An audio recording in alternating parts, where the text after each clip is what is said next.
You're listening to the Meditation and Attachment Podcast with George Haas.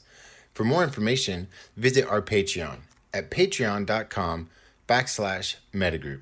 That's patreon.com/METTAGROUP. Welcome, everybody. This is Meditation and Attachment, Deepening Your Practice. It's January 28th, 2021. It's 7:35 p.m. Pacific time. And we've been talking, or I've been talking about Tajjapannatti, which is a Pali word that means, well, Tajjapa means constantly going back, and Pannatti means conceptual reality. And what the intended meaning of the word is that you constantly go back to conceptual reality to ensure that the way that you've created it is accurate and true based on the sensing experience.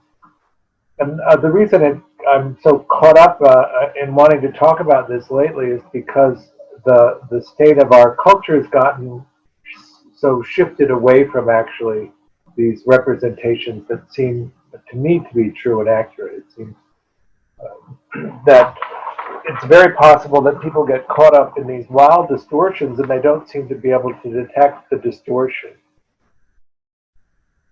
And they tend to believe in the conceptual reality they create without this constant activity of going back and ensuring that the way that you've created that conception of what's happening is accurate and true. So you might even say that this word, Tajjapannatti, means the markers of accuracy and truth that you use to validate the version of reality that you make out of the pure sensing experience. So you have the object that can be sensed, the capacity to sense it. When they meet, contact of the sensing experience arises. It's evaluated for processing speed. That's what I like to call it. Vagueness, the Pali word, pleasant, unpleasant, or neutral. But actually, when we look at the Western science of brain times, urgent material is processed faster than a neutral material, which is almost never processed into consciousness, and then pleasant material takes longer. So it's about 3/8 of a second for urgent material to be processed, but it still doesn't mean it enters into consciousness. When they do these examinations, what they find is that consistently consciousness arises about a half a second after the contact. So the thing about urgent material is it's processed faster. The understanding of what it is happens faster. The intention and action that would be taken in response to it happens faster, and it jumps to the head of the queue. So you can get into these sort of negative or urgent jags because that material always supersedes everything else. Pleasant experience takes twice the intensity and twice the duration to be processed and takes about a half a second to process. If there's time, if the queue isn't taken up by these more urgent experiences. Then that unattached, unfixated sensing experience is compared to the perceptual database, and if there's a match in the perceptual database that's close enough, then the vibratory, unfixated, present moment experience becomes this conceptual reality that we then project outward that fills the space around us, which appears solid, appears detailed and in focus.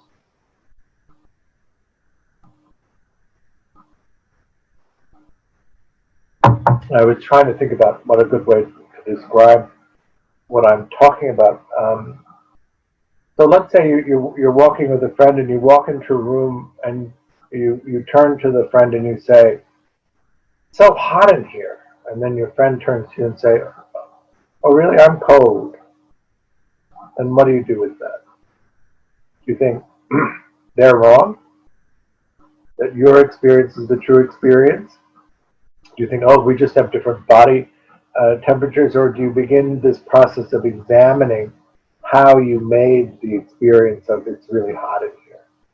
So then you touch into the body and you see that your face is flushed and your arms are sweating and your heart is beating rapidly. And these are the markers that I'm talking about that you use to compare whether or not you've created this version of reality correctly. And then you touch into the body and there's an emotion. Let's say it's an emotion of fear, an emotion of shame in the body. You can compare that collection of data to what just being too hot is. And you'll see that there's a mismatch in there. Some of those elements would be included in just too hot and some of them wouldn't be. And so then you could further examine what is it that I'm emotionally reacting to that's creating this experience. You can even reflect backwards to the things that had just happened and maybe recognize that the friend had said something to you that actually you found embarrassing or frightening. Not a big sense of fear, a subtle sense of fear. Something that didn't really enter consciousness in the way initially, but created this reaction that was below a conscious consideration. And then you can begin to adjust your creation of conceptual reality to match more precisely what's actually happening in the moment. But it's this rhythm of rocking back and forth between the sensing experience and what you've made it into, and looking in the conceptual reality for these markers of experience to see that they're all in accord with the way that you're experiencing the reality of the moment. And if there's a discord there, examining it so that you can continually modify the experience, the creation of this conceptual reality, which is in fact quite fluid. You could remake it and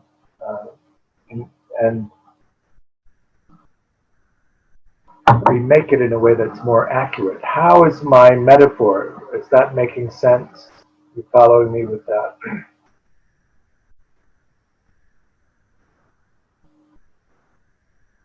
There,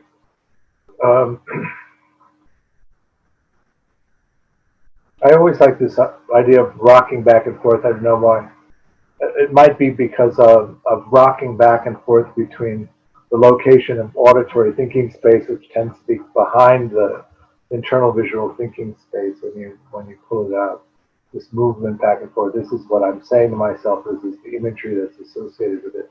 Then touching down into the body, looking for the emotional component that's there, that's supporting the sense of realness of it. Without that sense of emotion, often it can be disconnected or disjointed from an actual full experience of what's there, what's real.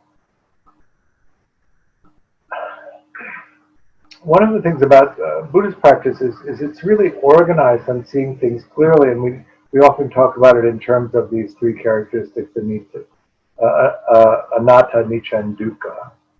Understand clearly what the human condition is and how we live it, and to see what's true and what isn't true.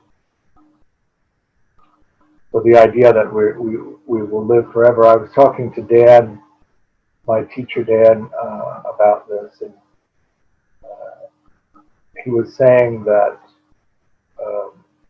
there's a meditation in the Pith instructions that he teaches where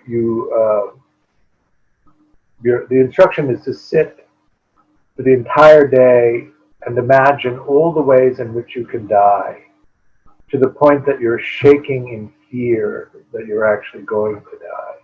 Because it can be so difficult for us to grasp this understanding, this basic understanding. And so I went to a retreat out at the Big Bear Retreat Center, and there's a 2,600-year-old tree which is quite massive and has a wonderful place at the bottom of it to sit. So I sat myself down there, and for 9 hours I sat there imagining every permutation of how I could die, until at the end of the day I was shaking with fear. And it was quite surprising to me because it seemed for half the day it was just sort of a delightful exercise to imagine my body being ripped to shreds until it finally really sunk in. And so I was talking to Dan, and he said that the illness that he now has was not one of the many ways that he had contemplated the possibility of dying, but it looks like that will be the one. And then he laughed and he said, I don't think any of us really ever think that we're going to die. I mean, you can spend that time imagining all of that things, and then depending on in some sense, your age and your health, it seems further away, which is an inaccurate perception. Right? What is the importance then of creating this understanding of the nature of things that's accurate and true is because we need to be able to make intention and take action in a way that actually is in sync with the way that things are. So that we create these virtuous karmic traces. Whatever your belief is about reincarnation, in a traditional Buddhist sense, there's this fundamental belief in karma and this fundamental belief in reincarnation, and they operate in tandem in a way. These karmic traces can last not only this lifetime, but in multiple lifetimes coming from the past.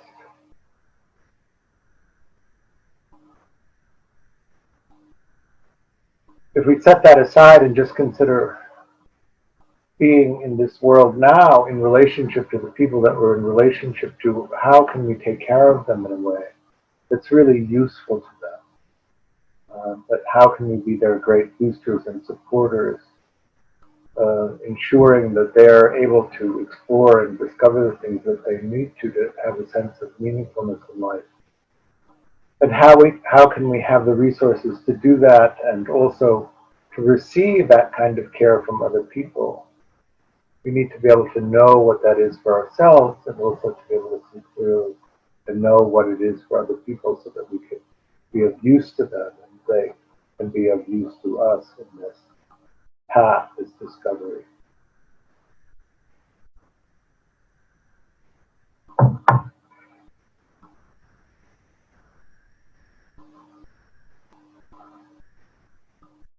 Do you have a sense, do you know yourself well enough to know what it is that moves you, what it is that you like, what it is that you don't like?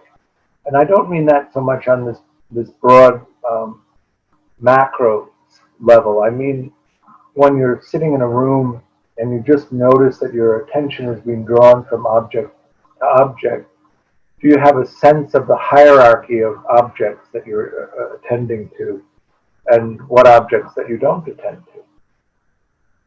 And do you have a sense that as you gather these objects, these little punch-outs, these little snapshots of the world, that you're using those as the basis of creating this version that you experience, and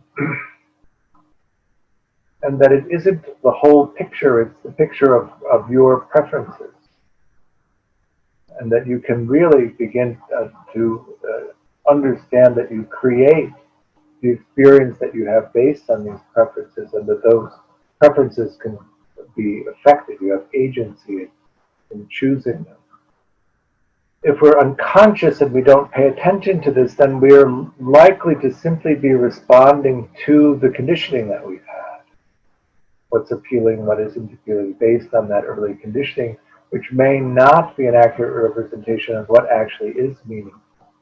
Do you find yourself getting out of bed and pursuing the things that really excite you, really you find meaningful, or do you find yourself not doing that? Why would that be? Do you have a sense that you know what's meaningful and for some reason you find that it's out of reach, or do you not even have a sense of what is meaningful? And how would you discover that? How would you develop the capacity really to explore the things that are happening to you to know how you're choosing these things. There was a passage I remember that was quite helpful to me and really changed the nature of my practice.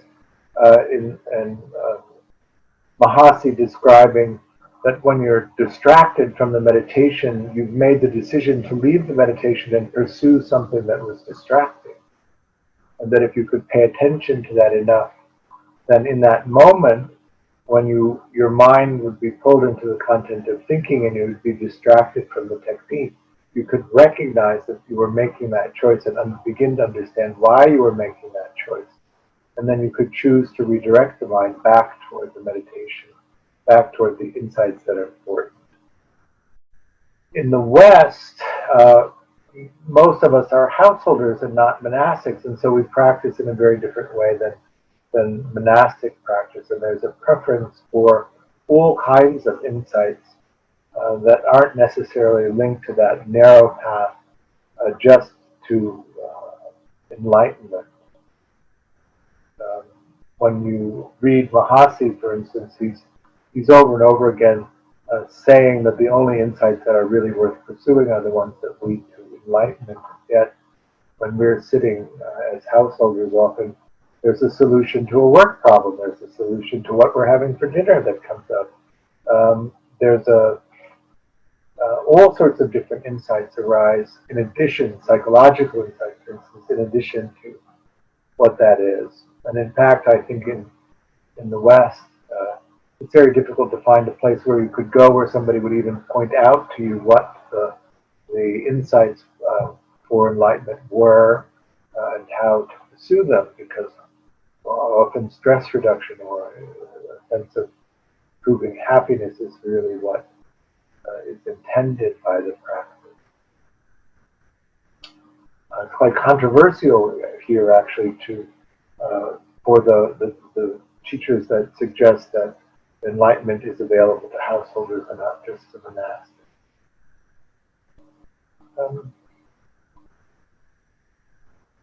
So, what's true for you, and how do you know? And can you explore that and see what it is that you're doing actually? How accurate is this representation that you make? Can you tell the difference between the sensing data and the thing that you make it into? And can you do it in real time? And can you constantly be looking for the distortions and correcting, moving toward accuracy, toward truth? It is quite alarming to me that it has or appears to have so little value in our culture, particularly at this time.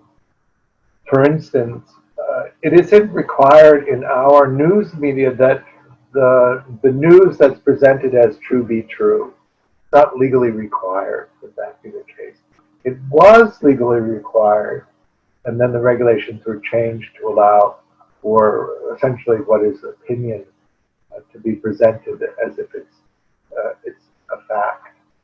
And so you have these levels of disinformation that permeate discourse in our culture, which is not the same as, say, in Canada, where the news actually does have to be truthful, or in Europe, for instance.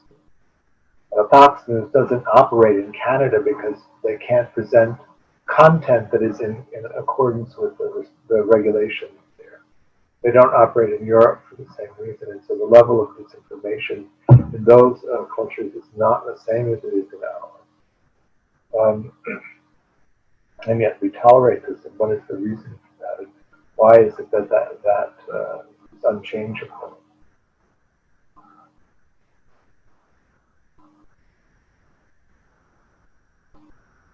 In some sense, it doesn't matter whether or not you believe something is true if it's true, and it doesn't matter if you don't believe it and it's true. It still remains the same.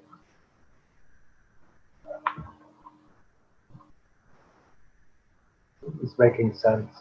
I sometimes think that I'm,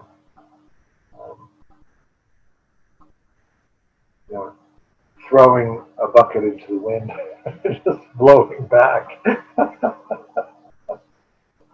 Try to convey why I think it's so important that we have this accurate sense of things. I know in my own childhood conditioning, what went on and what was said went on were so different that it created this very uneasy, almost frightening experience of being alive. And it took so long to unwind that, to really have a sense of being, any kind of confidence in my own perception of what was happening, because I was so often told that I didn't understand or wasn't able to perceive it in the right way. I created a timidity, just a basic fearfulness, which was very inhibiting in terms of my willingness to really explore. And from the attachment perspective, of course, we're talking about these three basic activities of life that create the sense of meaningfulness. One is the attachment mechanism, where you're willing to attach to people, to depend on them, to rely on them, to be authentic in your presentation to them. The second one is this exploration piece, where you are able to really let yourself in on what's meaningful and then try to go get it, even if it doesn't have high value in our culture. I saw a piece today that said that if minimum wage were raised to $15, that would be equivalent to around a $32,000 a year salary. But the basic starting salary for teachers was $34,000 a year. And should people who are flipping hamburgers make the same as teachers? And my reaction to that was, well, maybe teachers should make more, not that we should keep minimum wage at $7.25, right? How do you teach full time and live on $34,000 a year in Los Angeles? You live with 3 other people or in a box on the corner.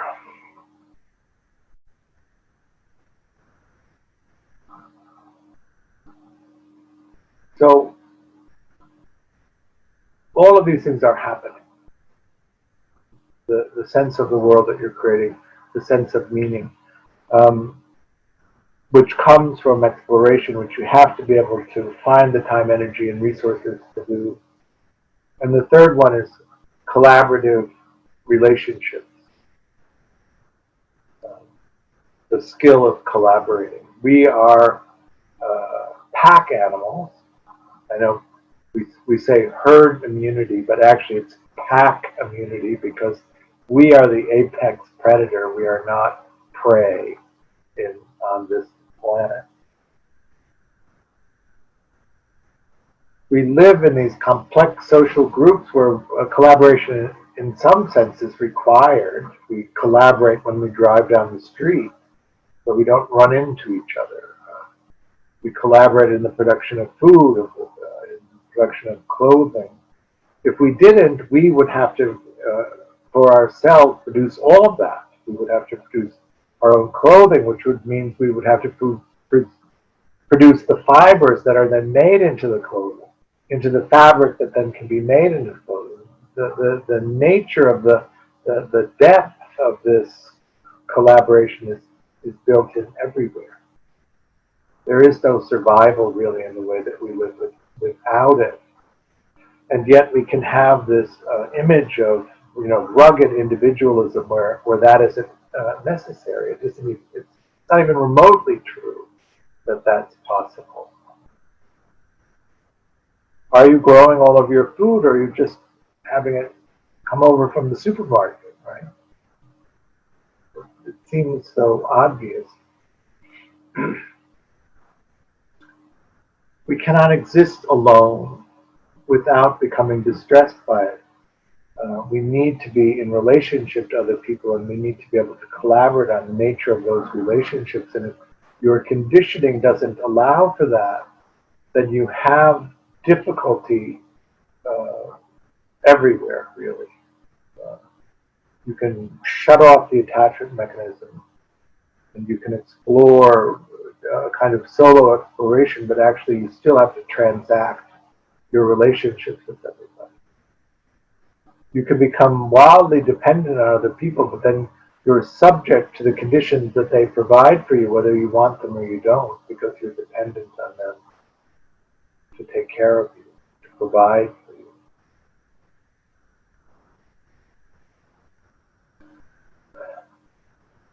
Touching into this process of understanding how you've been conditioned and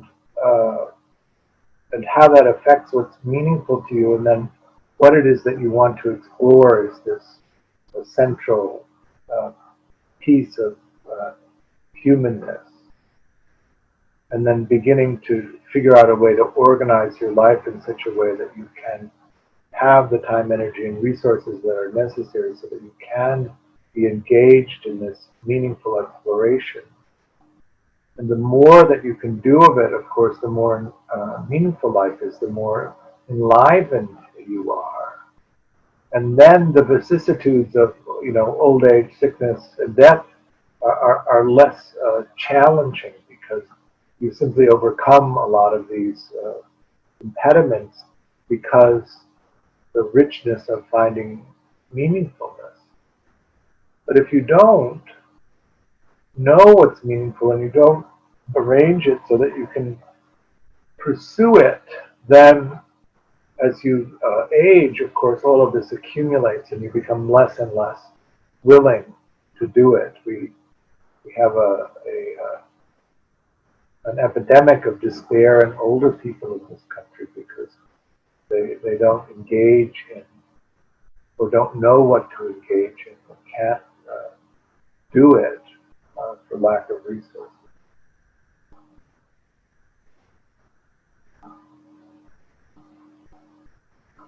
And all of this really does come down to being able to see clearly what's happening, what's coming in, how are you processing it, and what are you making it into, and then projecting it outward.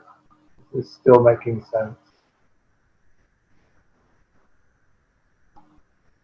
So then we look at meditation as the vehicle for that process. In Vipassana meditation, V means to divide, and Vipassana means to see clearly or to reflect back on.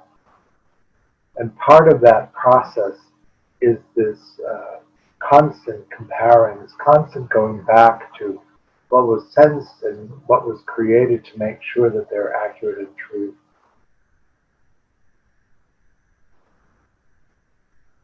So these simple techniques, first to divide up the sensing experience, and then to see what you make them into, which is a kind of contemplation. You go into the technique, which produces the experience, the direct experience of the pieces of the sensing process, and then watching them come together. And then there's an overlay of insight, of investigation. One of the things that I think that is apparent is that depending on how you practice, has a tendency to produce the kind of insight that you experience. And so if you use, which I often do, the 16 stages of insight and the commentary that Mahasi Sayadaw wrote about it in terms of how to practice, that tends to produce a series of insights which are organized like that. When I sit with Dan and he takes us through the elephant path and then through lion's gaze and certain other practices, the insights that arise from that practice are really organized by that practice. And it's a different set of insights because it's a different path.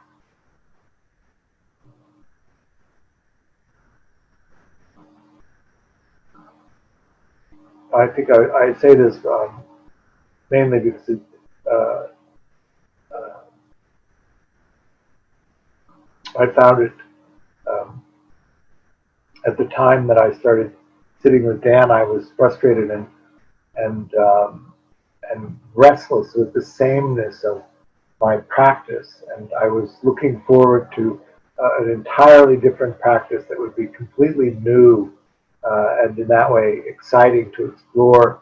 And actually, at the end of the first retreat, I was disappointed that they were so similar. That what they were pointing to were actually pretty much the same. It's just a different facet of the jewel. Because I had wanted some liveliness to come back into the practice that wasn't there, because I had been practicing and teaching so much of the same thing.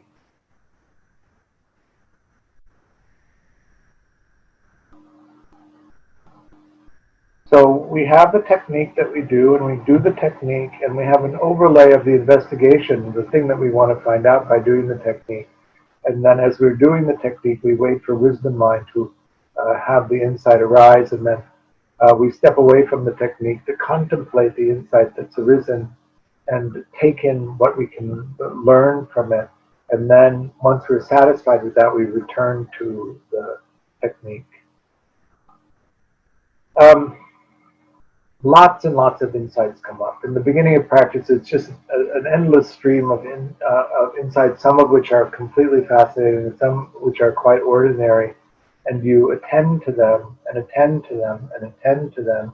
But the Buddha said that you can infer from one insight that insights like it will be similar, and so that you don't actually have to attend to every single one that comes up. You can begin to be selective and then begin to focus on the things that you want to understand, and spend time attending to those insights, and let the insights that aren't important for furthering your understanding just come and go.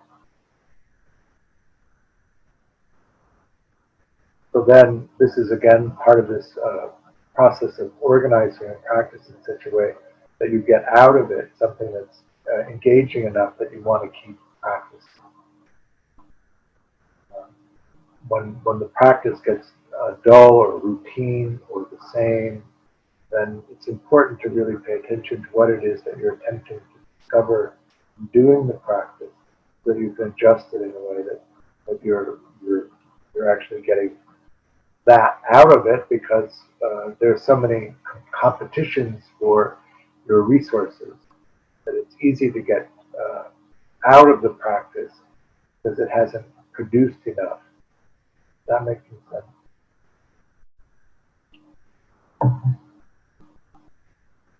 There are some studies that show that the main depth of practice and the main leaps forward in practice happen on retreat, not on householder practice. So that's also something to consider. Organizing it in such a way that you can go routinely, periodically on retreat, maybe twice a year or more. Minimum of, I guess we say once a year, a minimum, but often it's not enough. If you were to take time to go on retreat twice a year, that's a lot of time, energy, and resources.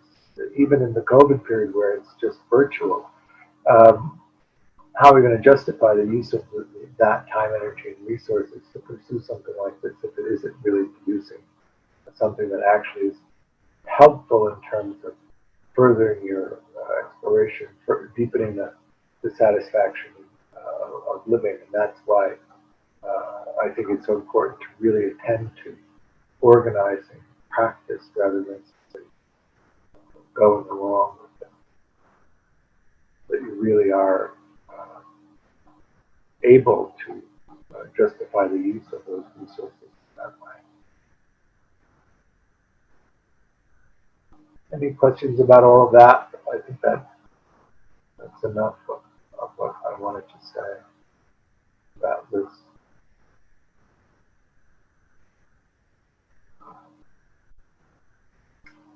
So then let's do a period of practice. I will we'll begin with a little bit of breath counting to settle the mind, and then go into a see, hear, feel, and I'll take you through the different stages, just to open, see, hear, feel, then focus in, focus out, adding restful states, and then flow states.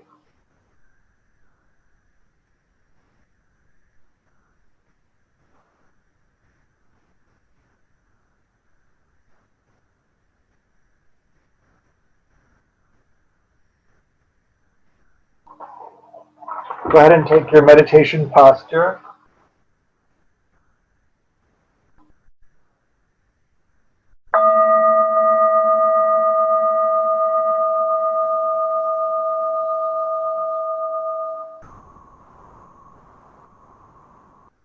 So, how did that go?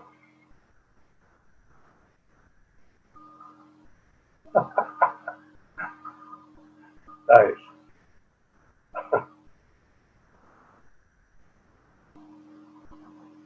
Any questions or comments about it?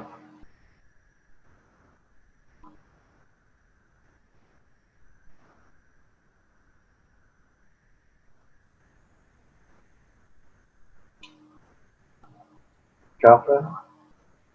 Yeah, just overall, like having tiredness in general, like this whole week, I've just been,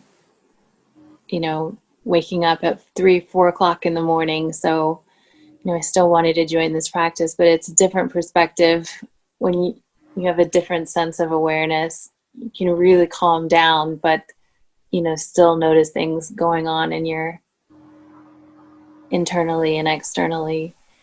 It's a little more calm, so I feel like maybe the perspective will be a little bit more retrospective later on.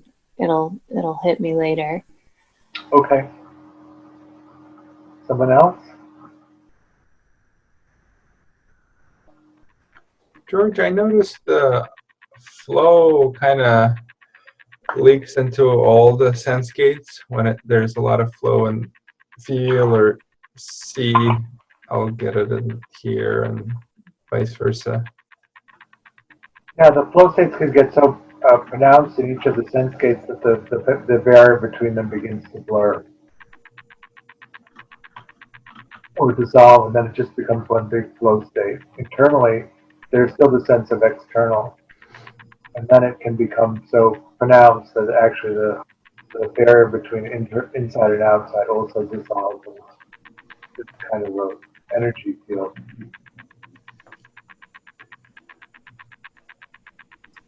Sometimes that can be frightening because you have a sense of loss of the body. So it's something that you kind of acclimatize to. And then after you're used to the way that it feels to not be able to really detect your body in space, it's kind of fun.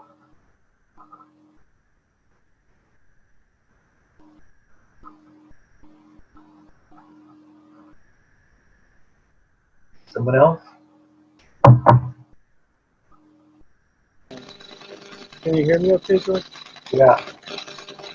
So I had a question about purpose, attachment, and cooperation. That was the theme I was reflecting on while meditating, even though we were giving the instructions. I was really just concentrating on the connection between attachment, cooperation, and purpose. And I was just wondering if you could speak to that a little bit more. Like the idea that, how does this purpose emerge out of attachment and cooperation? Or does, what is it? Can you give some reflection on that? So you're asking about meaning making? Yeah, well, not necessarily meaning making, but the felt sense of purpose, like the meaningfulness in meditation. I was just reflecting, does the meaningful, for me, actually, I got the sense that the meaningfulness in meditation perhaps comes from the sense of being connected to attachment and cooperation. And if one is kind of cut off from attachment and cooperation, then I don't think it's very possible, or for me, in my experience, it's been the meaningfulness of meditation as purpose doesn't seem to flourish. Okay.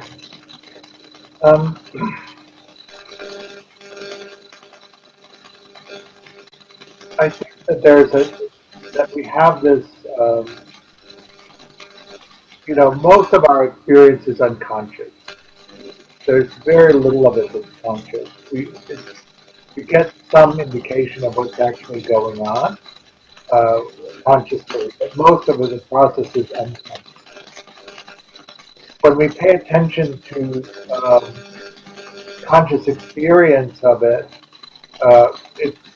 we understand the integration of our unconscious experiences as being smooth or difficult or all sorts of different kinds of things that can come up and in the way that we characterize them. What we want to begin to do is listen deeply to that process so that we can consciously understand what it is that it has meaning and has purpose to us, so that we can then direct ourselves in that way. It's very easy in the early conditioning experience to get disconnected from that. And then you're operating in this restricted consciousness or conscious experience of self, which may be quite disconnected from what it is that actually is purposeful and meaningful. And you I continue. think that's very common, isn't it? Yeah, no, that seems to be the most common experience is unconsciousness.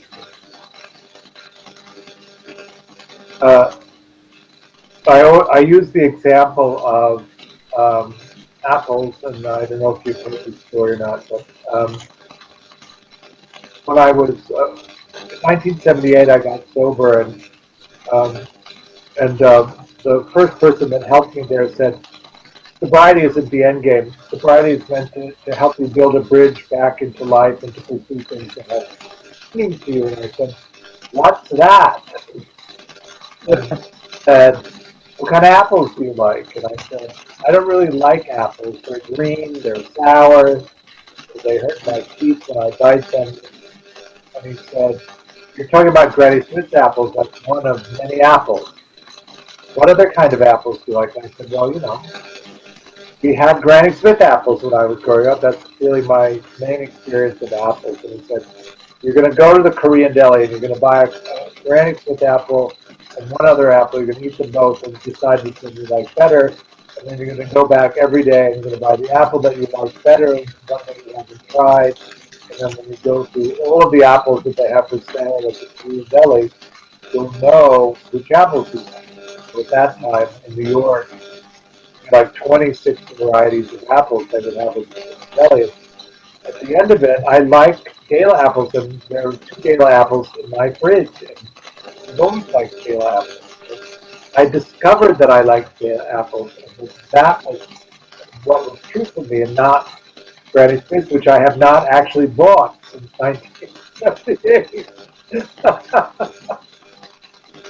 And that's true of everything, right? So do you look at meditation as a process of discovering meaning and purpose? I do. That makes sense. But in the sense that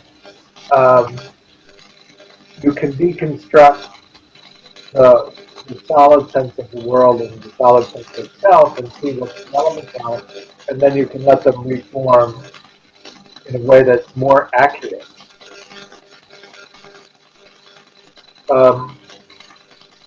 I was, I'll give you an example. I was Sorry, Greg, it's kind of hard to hear you because there's very difficult to hear you. There's like a background noise, I think, coming from Jake's microphone. okay. I'm going to mute you, Jake, and then I'll unmute you. Thank you. All right. Better?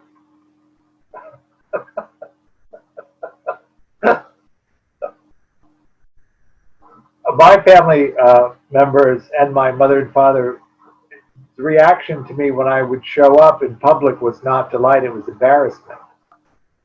And so I became extremely self-conscious that when I showed up, uh, I had to act in a certain way to minimize the embarrassment that people would feel, which is not a good way to show up. But I assumed, and because of the conditioning of my childhood, that there was something intrinsically in me that embarrassed them.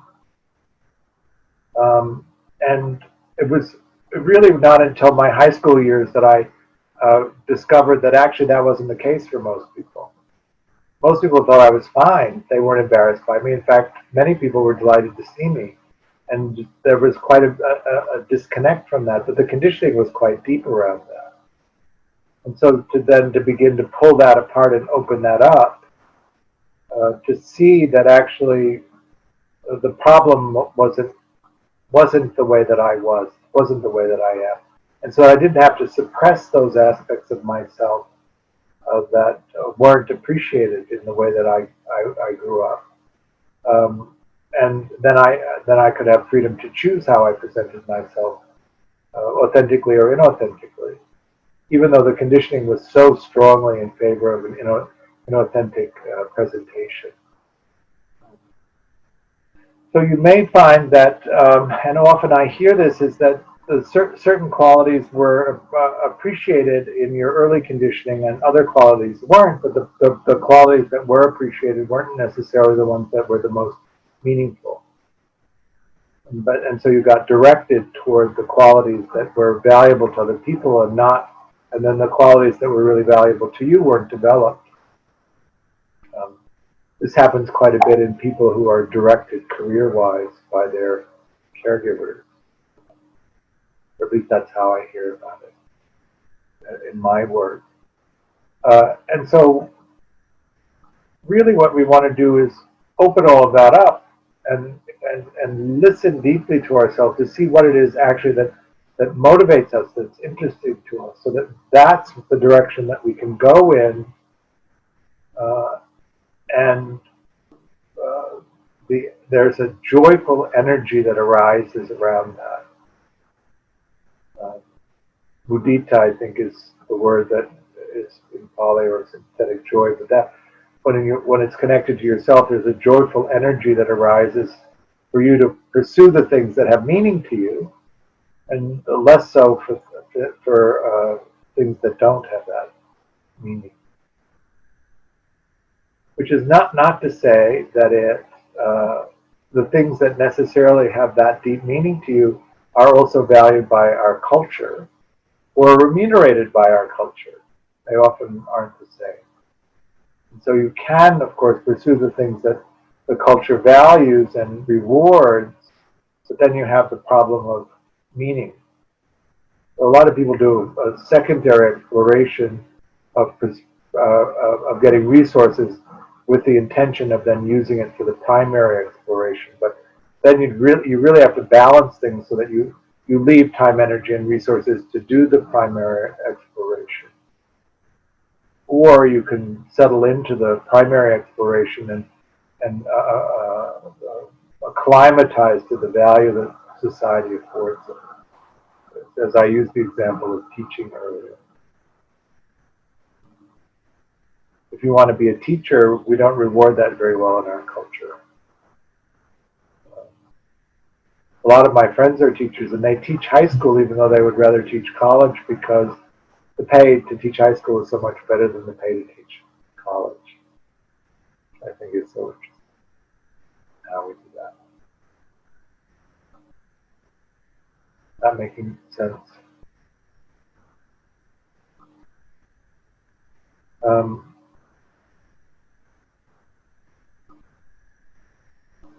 Someone else?